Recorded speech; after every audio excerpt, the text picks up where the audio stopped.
I'm a tenant farmer. It's 200 acres Meadowbank Farm is in size. It's on the edge of the Cheshire Plain, and the soil structure runs from light sandy soil to some very heavy clay land. Well, my family have farmed the land at Meadowbank Farm for the last 103 years. I'm the fourth generation of our family to have farmed this land. We have a herd of White Park cattle, which are classified as a rare breed, and a herd of traditional Hereford cattle. All of the beef that we produce from these cattle are sold through our small farm shop. We run a flock of Hebridean sheep. We graze the grassland, both of the sheep and the cattle. We're now the centre of over 1,000 acres of land in the Broxton area, which is heavily involved with countryside stewardship. Most of the land is also in entry-level stewardship. The main reasons for signing up for the ELS agreement, obviously was the financial side.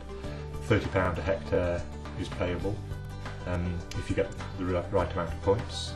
And so on a farm of my size, that's £2,500, which is paid in half-yearly instalments straight into my bank account.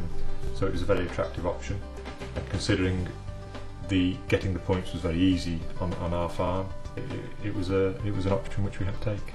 The main concerns were going to be the paperwork involved in the actual application, and any ongoing paperwork and bureaucracy, farm visits, inspections from members of Natural England, but those have all been unfounded.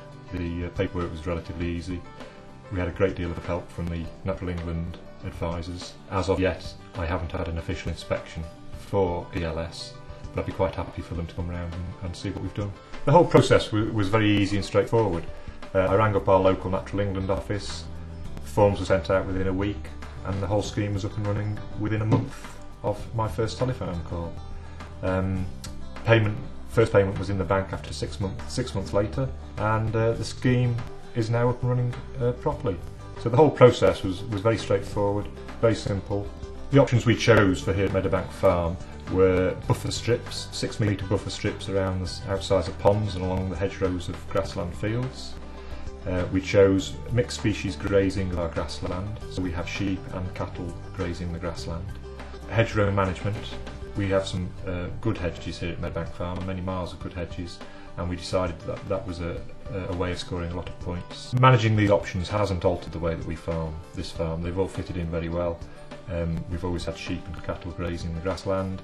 The buffer strips, we just have to be careful what applications we put onto the buffer strips. The hedges, it was a decision to trim the hedges more infrequently than usual anyway, so that wasn't a problem.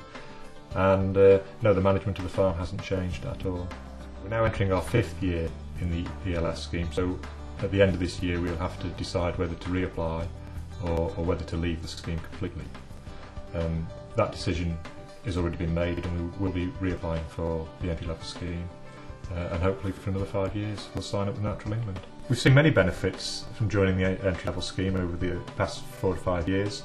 Our hedges are certainly much improved. There's a lot more food available on and in the hedges for the farmland birds to eat off. There is no extra time in terms of management or labour. The initial form filling was very easy, and after that it's money which a business like this needs. So I would encourage every farmer to take the few minutes to pick up the phone, fill in the forms,